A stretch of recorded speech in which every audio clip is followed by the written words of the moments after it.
मेरे श्री राम सदा सदा के लिए अयोध्या के होने जा रहे हैं। राज्याभिषेक के इस शुभ दिन पर उन्हें आशीर्वाद दीजिएगा छठी मैया।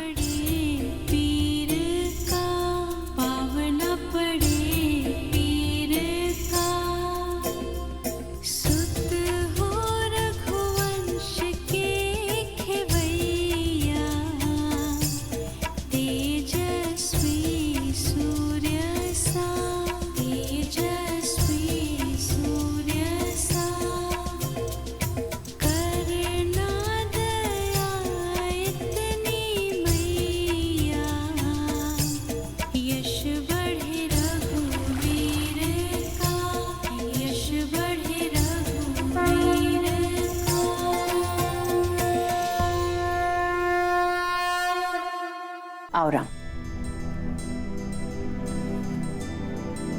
तुम्हारे लिए कलेवा परोस दिया है। तुम्हारा प्रिय दही भात और राजभोग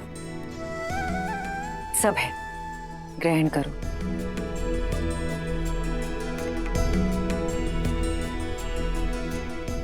माँ,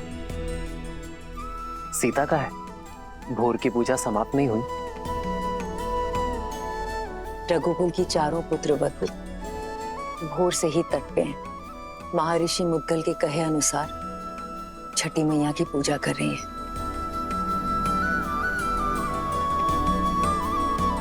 कल तुम्हारा राज्याभिषेक है राम। कल के पश्चात बहुत से कर्तव्य, बहुत से दायित्व निभाने हैं तुम्हें। ऐसे में तुम्हारी अर्धांगिनी, तुम्हारी सीता, तुम्हारी शक्ति में भक्ति का बल डालने का प्रयास कर रही है। तुम्हारी लंबी आयु और अयोध्या के सम्मान के लिए प्रार्थना कर रही है। रघुकुल के दीप की सुरक्षा की प्रार्थना कर रही है। तब तो समय लगेगा माँ। कुछ खाया उन चारों ने? कहाँ? 12 प्रहर का उपवास है उनका, जो तुम्हारे राज्याभिषेक से पहले ही समाप्त होगा। परिवार में पुरुष चाहे सफलता के जिस भी शिखर पर पहुंच जाए, उसका आधार, उसकी धरा एक स्त्री ही होती है। और मां, घर की उन्नति में पति पत्नी दोनों ही भागी होते हैं ना, तो व्रत केवल स्त्री ही क्यों रखे? मैं भी सीता के लिए व्रत रखूंगा। राम सिया राम सिया राम सिया राम, राम सिया राम सिया राम। और मेरा ये व्रत सीता के प्रति मेरे प्रेम और सम्मान का प्रतीक होगा। हाँ, मेरा राम जितना प्यारा पुत्र है, उतना ही उत्तरदायी पति भी है।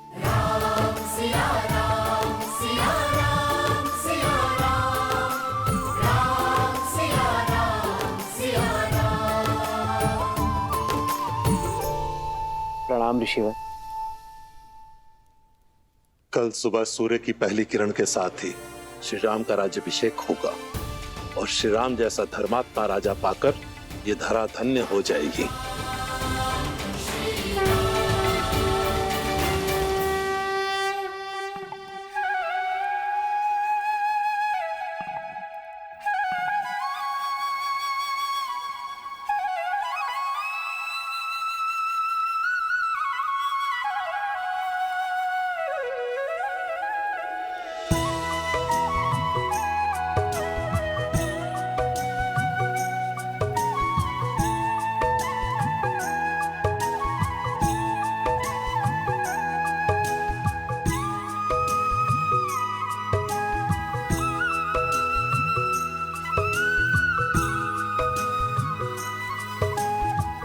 हमारे कारण इन्हें भी प्रातः उठकर आना पड़ा।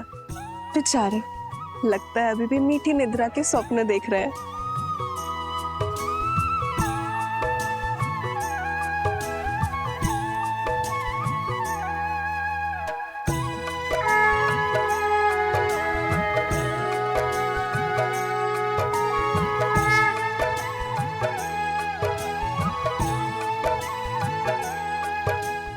तो छठी माँ की पूजा हम अपने बच्चों के लिए रखते हैं ताकि उनका जीवन सरल हो और कोई परेशानी ना हो।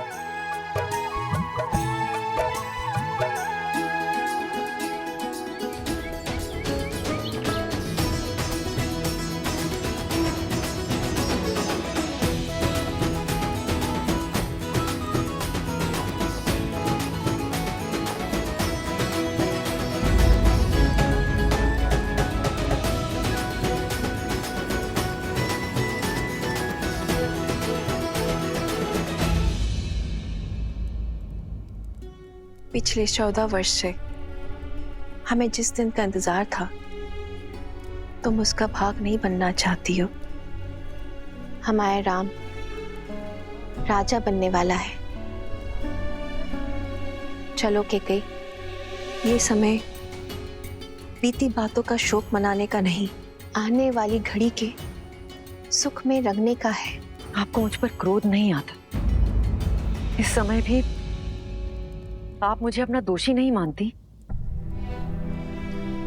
केकई दीदी, वनवास में जाने से पूर्व स्वयं राम ने तुम्हें क्षमा कर दिया था और हमने भी आपको क्षमा कर दिया था। मुझे राम के प्रति तुम्हारे प्रेम में ना पहले कोई संदेह था ना है। मुझे ज्ञात होता कि समस्त भूमि के राजाओं से मेरा राम राजधर्म सीखेगा, ज्ञान प्राप्त करेगा, तो वनवास का ये वचन पहले मैं मांग लेती। दीवे, आपके भीतर ममता ही नहीं, बुद्धि माता का सागर बहता है। धन्यवाद दीदी। तो दीदी, तनिक आप भी इस ज्ञान की गंगा में गोता लगा लीजिए।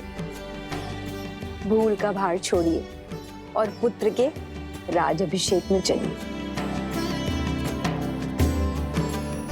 सियावर रामचंद्र की, सियावर रामचंद्र की, सियावर रामचंद्र की, सियावर रामचंद्र की।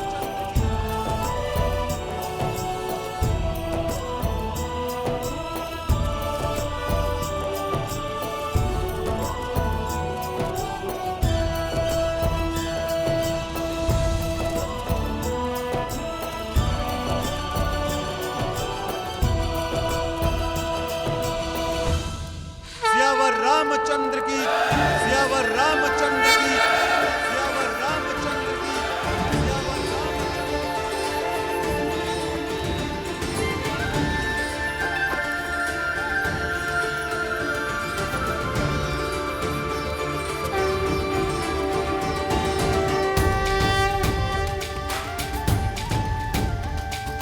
श्री रामचंद्र कृपालु भजु मन हरण भव भय दारुणम्। श्री रामचंद्र कृपालु भजु मन हरण भव भय दारुणम्। नव कंज लोचन गंज मुख कर गंज पद कंजारुणम्।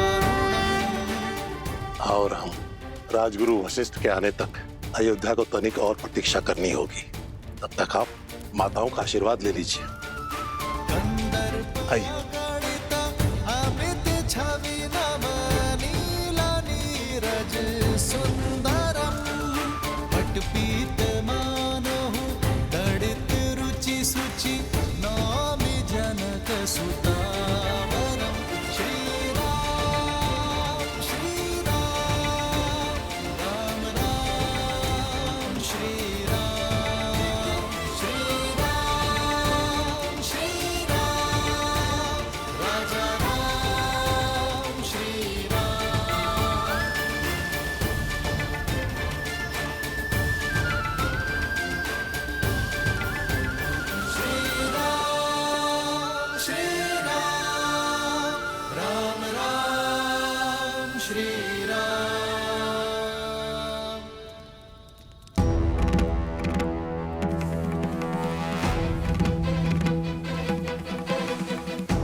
महर्षि पराशर, नक्षत्रों से उलझने के लिए अभी बहुत समय है। राज्याभिषेक में आपकी प्रतीक्षा हो रही है ऋषिवर।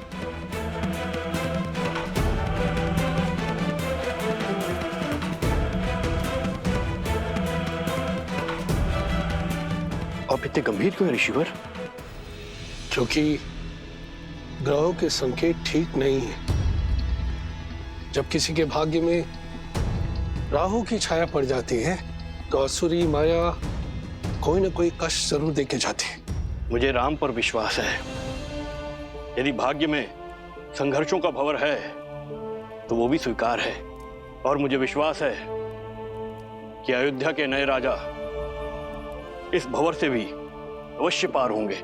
एक राजा के जीवन का संघर्ष उसकी संपूर्ण प्रजा को भोगना पड़ता है। इस राज्याभिषेक के समय की कुंडली में यह स्पष्ट है कि एक महाअसुरी शक्ति अयोध्या में प्रवेश करने वाली है।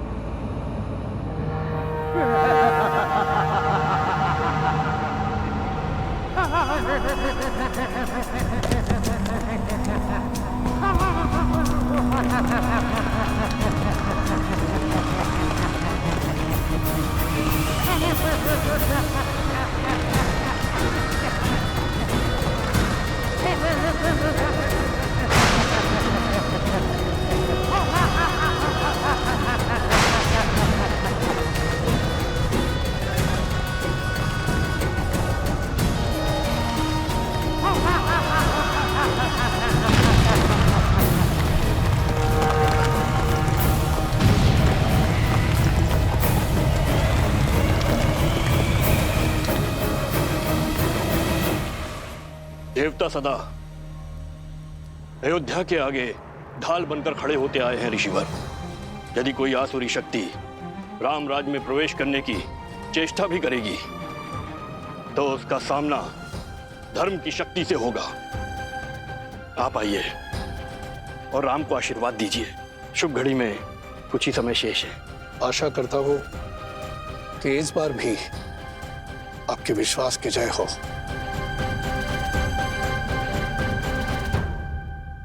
आइए, चलिए।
अरे शीघ्र चलो, आज अभिषेक का समय हो गया है।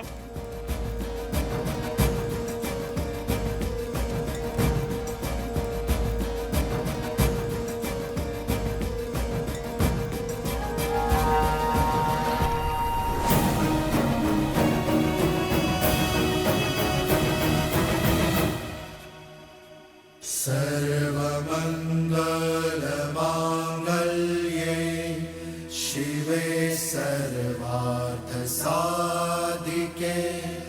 शरण्ये त्र्यंबके गौरी नारायणी नमोस्तुते।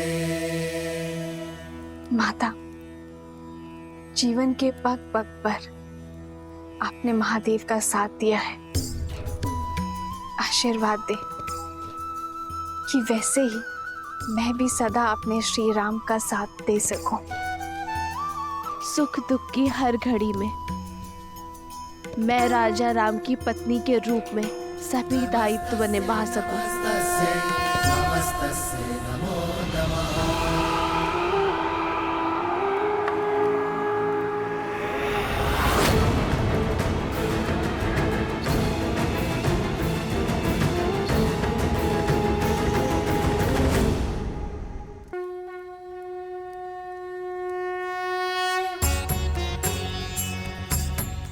राज्य अभिषेक न केवल एक रीति है, बल्कि होने वाले राजा के पवित्र उत्तरदायित्वों के लिए पवित्र प्रारंभ है।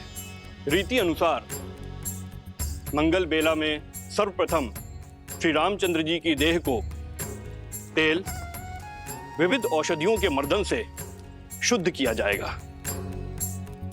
पृथ्वी, जल, अग्नि, वायु, इन 4 तत्वों के साथ आकाश तत्व के जुड़ने से इस तन का निर्माण होता है और इसमें सबसे अधिक रोग उत्पन्न होते हैं वायु तत्व के कारण।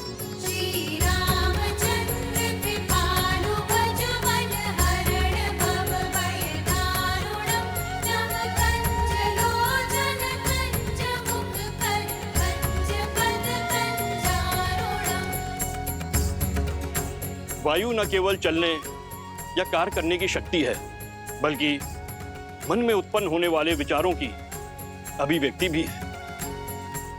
मन के मैल के कारण ही समस्त संसार में पाप, अपराध और दुराचार होते हैं। अतः मंत्रों से मन को बांधकर एवं तेल के मर्दन से वायु तत्व को शांत किया जाता है। पश्चात यह मन स्वच्छ हो जाता है और जिस राजा का मन स्वच्छ हो वह धैर्य और सहनशीलता का पर्याय होता है।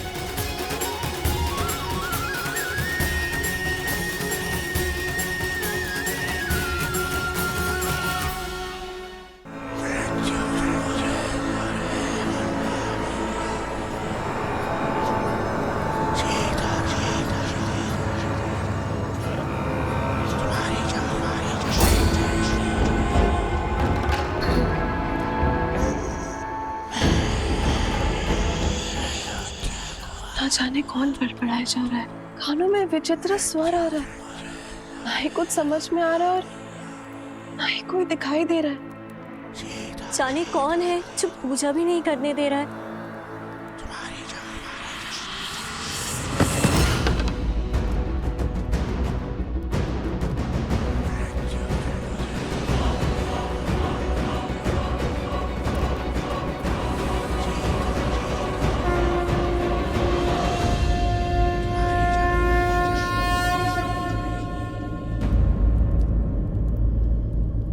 क्या हुआ उर्मिला, इतनी विचलित क्यों हो तुम?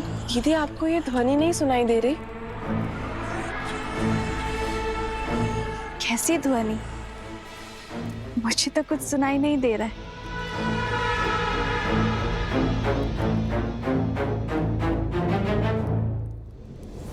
क्या ऐसे मेरी शक्ति, मेरी उपस्थिति का आभास तक नहीं है? क्या कोई हो सकता है इस संसार में जो सहस्त्रमुख रावण की शक्तियों से प्रभावित ही न हो?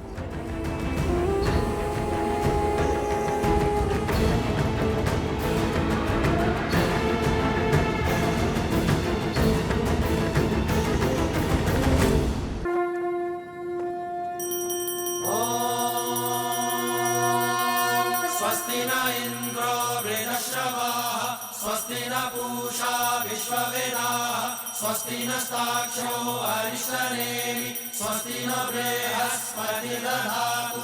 ओम शांति शांति शांति।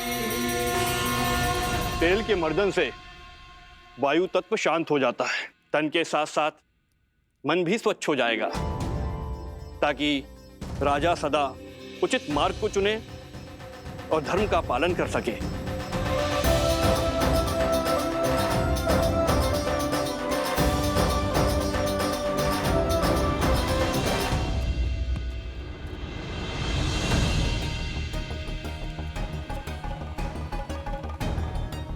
ये क्या हनुमान, आपका पग स्थिर क्यों नहीं?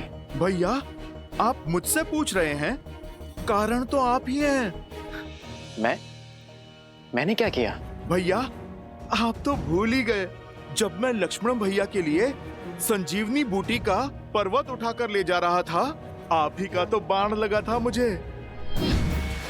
बस ऊपर आकाश से धरती पर धन से गिरा। भरत भैया बड़ी विकट मोच आई थी मुझे इस पैर पे। परंतु उसके पश्चात तो आपने अपने बल और बुद्धि की पराकाष्ठा पार कर दी थी। पूरा का पूरा युद्ध लड़ा है आपने। उद्देश्य की पुकार में पीड़ा की चिंता कहाँ स्मरण रहती है लक्ष्मण भैया। आपके पग को भी तेल मर्दन करवाना पड़ेगा हनुमान।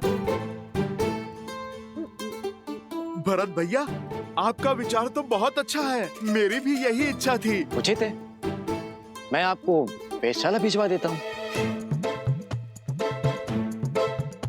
भरत भैया, उसकी आवश्यकता क्या है? इतना तेल प्रभु को छूकर व्यर्थ जा रहा है। यही उपयोग में मैं ले लेता हूँ। तेल का तेल, उस पे प्रभु के स्पर्श का मेल, स्वर्ण पे सुहागा।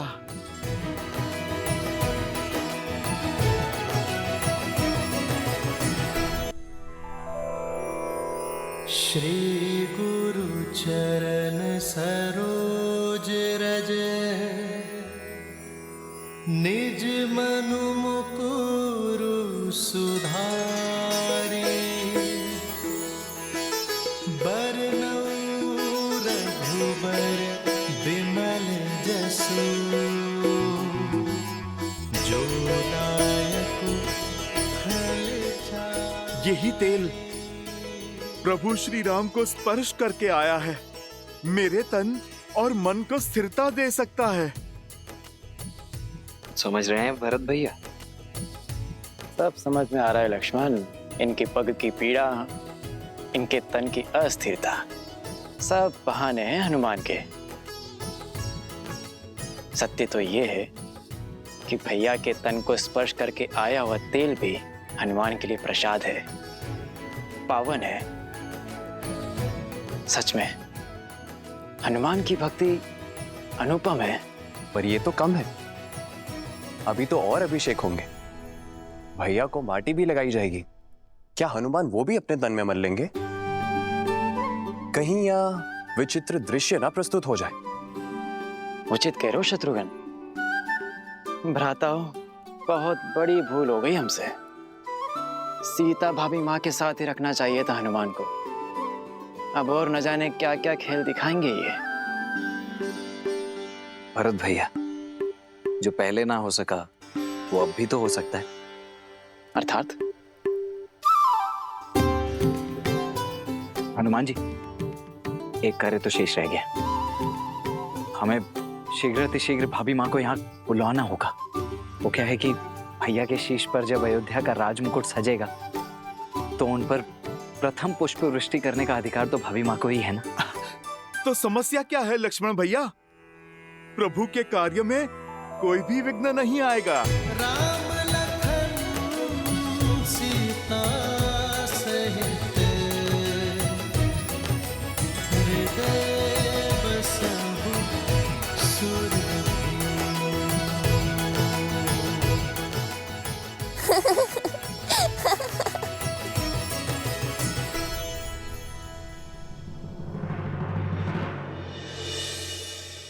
क्या हुआ देवी? इस शुभ अवसर पर महर्षि पराशर के गंभीर मुखमुद्रा का कारण सोच रही हूँ। कदाचित उन्होंने नक्षत्रों और नियति की चाल को पढ़ लिया है। स्त्री के सम्मान का प्रश्न है महादेव। मुझे सीता को दिव्य सिंदूर रूपी अस्त्र जाकर देना ही होगा। माता, दिव्यता का सिंदूर से क्या संबंध? सिंदूर न केवल माथे पे लगा लाल रंग है और न ही किसी स्त्री के विवाहिता होने का प्रतीक। स्त्री अपने मांग में सिंदूर के साथ विवाहित जीवन के सुख, समृद्धि और स्वास्थ्य के रंगों को भी भरती है।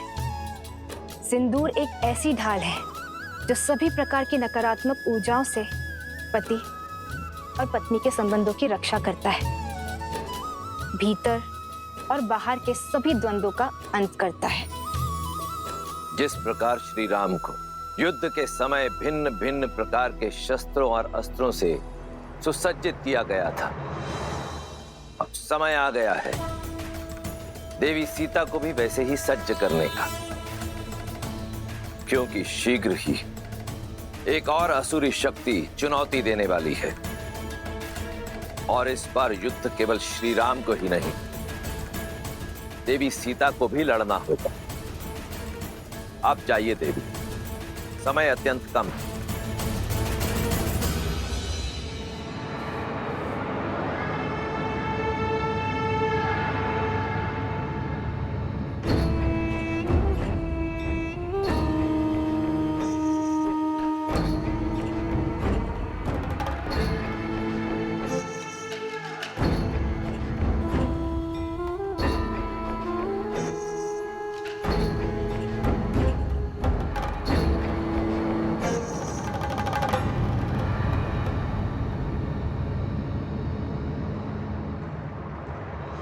अद्भुत, अप्रतिम है ये सुंदरी।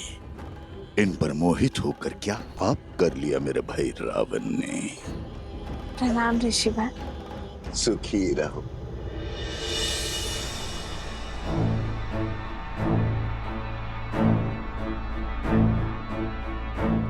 तुम्हारी सखिया कुछ विचलित लग रही है। हाँ ऋषिवर, इन्हें कुछ विचित्र स्वर सुनाई दे रहा है, किंतु मुझे कोई अनुभव नहीं हो रहा। अद्भुत।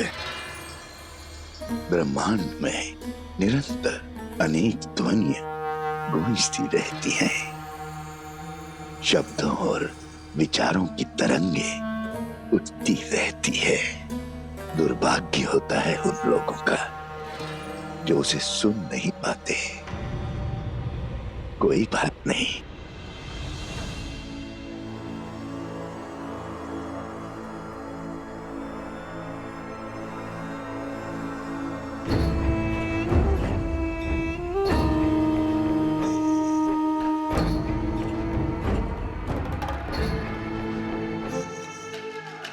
मेरे हाथों से प्रसाद खा लो, सब सुनाई देगा।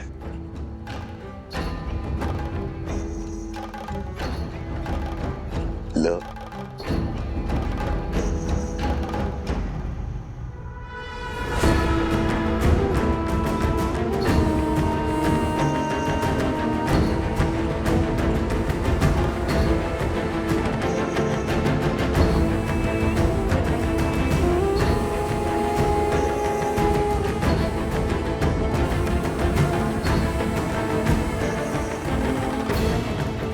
प्रसाद लेकर उसे ग्रहण न करना उसका अपमान होता है देवी।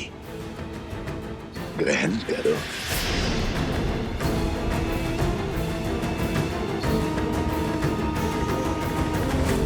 क्या हुआ, कोई संदेह? संदेह नहीं, समर्पण है ऋषिवर। श्री राम के राज्याभिषेक के लिए मैंने व्रत रखा है। आज राज्याभिषेक के बाद ही मैं छठी पूजन का व्रत खोलूंगी। क्षमा कीजिएगा ऋषिवर, किंतु मैं ये प्रसाद अभी ग्रहण नहीं कर पाऊंगी। प्रणाम। कल्याण हो।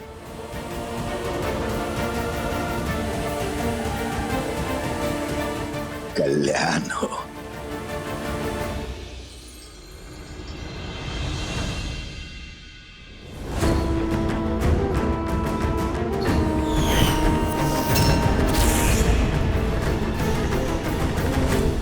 तेल अभिषेक संपन्न हुआ, अब मृदाभिषेक आरंभ हो।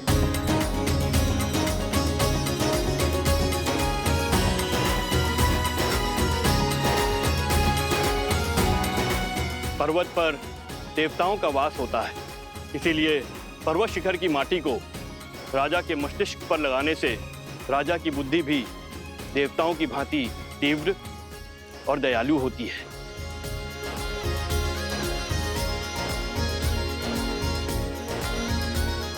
राजमहल के आंगन की माटी में शौर्य की गाथाएं, वीरों का रक्त घुला होता है और इस माटी को हृदय से लगाने से भावी राजा का मन दृढ़ होता है।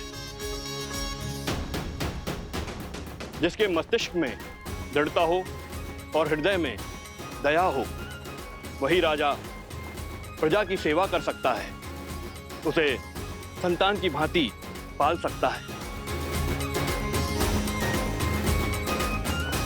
जय श्री राम, जय श्री राम, जय श्री राम, जय। अच्छा हुआ लक्ष्मण, हनुमान को सीता भाभी माँ को लेने भेज दिया, अन्यथा हनुमान तो यहाँ माटी स्नान कर रहे होते अभी।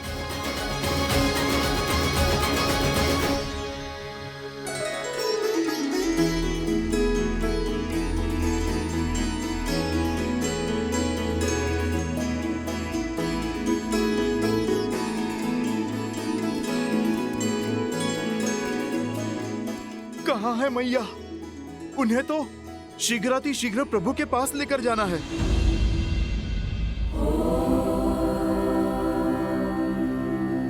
जगत पूजे जगत वंदे सर्वशक्ति स्वरूपिणी पार्वती देवे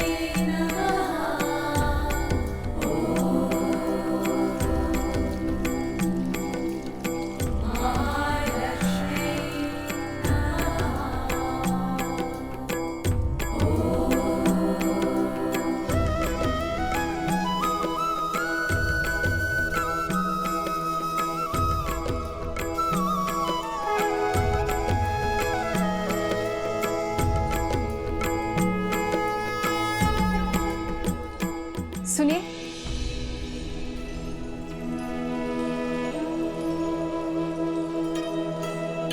जी ये आपके लिए है देवी।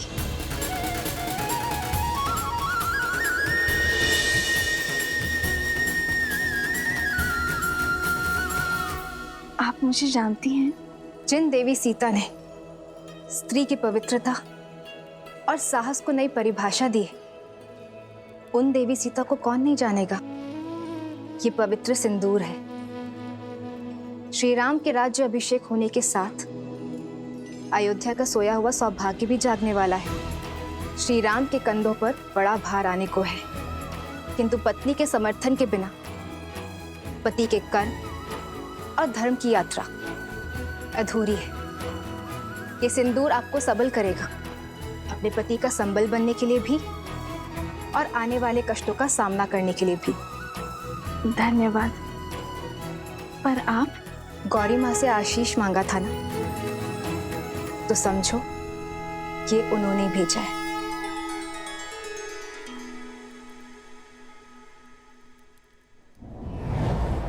सर्वमंगल मांगल्ये शिवे सर्वार्थ साधिके शरण्ये त्र्यंबके गौरी नारायणी नमोस्तुते, नारायणी नमोस्तुते।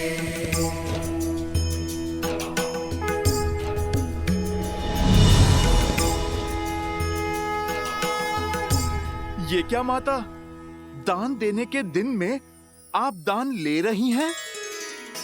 ये दान नहीं, प्रसाद है हनुमान। अच्छा माता, पर प्रसाद तो खाया जाता है ना। आपने मस्तक पर क्यों लगाया? क्योंकि इसका यही कार्य है। जब पत्नी अपने पति का नाम लेकर आगे चक्र पर कुमकुम से तिलक लगाती है, तो उसका मन उसके साथी के साथ जुड़ जाता है। वैसे ही जब मांग में पूरी आस्था और विश्वास के साथ ये सिंदूर लगाया जाता है, तो एक स्त्री का जीवन उसके पति के साथ बन जाता है। माता, ये तो बड़ा कठिन विवरण है। समझो, इसे अपने मस्तक पर धारण करने से श्री राम की आयु बढ़ती है, मन में उनके लिए प्रेम बढ़ता है और समाज में उनकी प्रतिष्ठा। क्योंकि मेरे मन में केवल श्री राम है।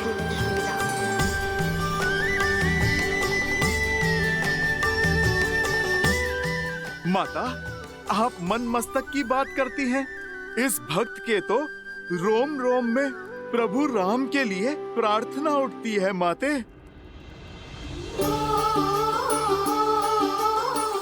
किंतु यदि मैंने अपने पूरे शरीर पर ये सिंदूर का लेप लगाया तो ये समाज मेरे पति का उपहास उड़ाएगा, मेरे प्रेम पर हंसेगा।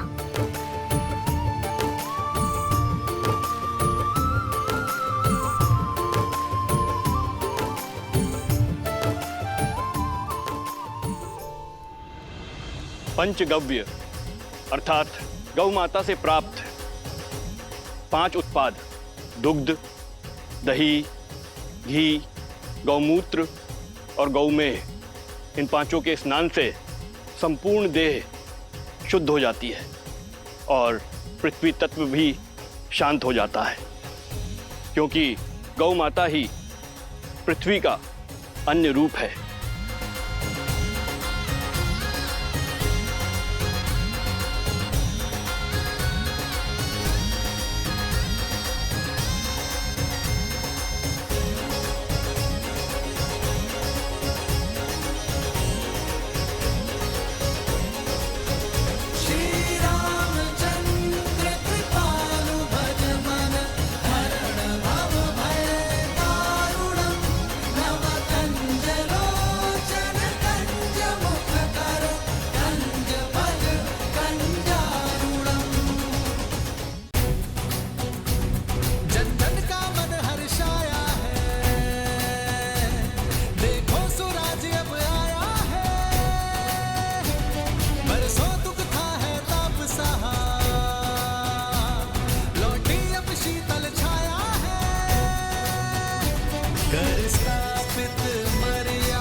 रामचंद्र की, सियावर रामचंद्र की, सियावर रामचंद्र की, सियावर रामचंद्र की।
राज्य अभिषेक लगभग संपन्न होने वाला है, पर मेरा हनुमान नहीं दिखाई दे रहा। कहाँ है हनुमान?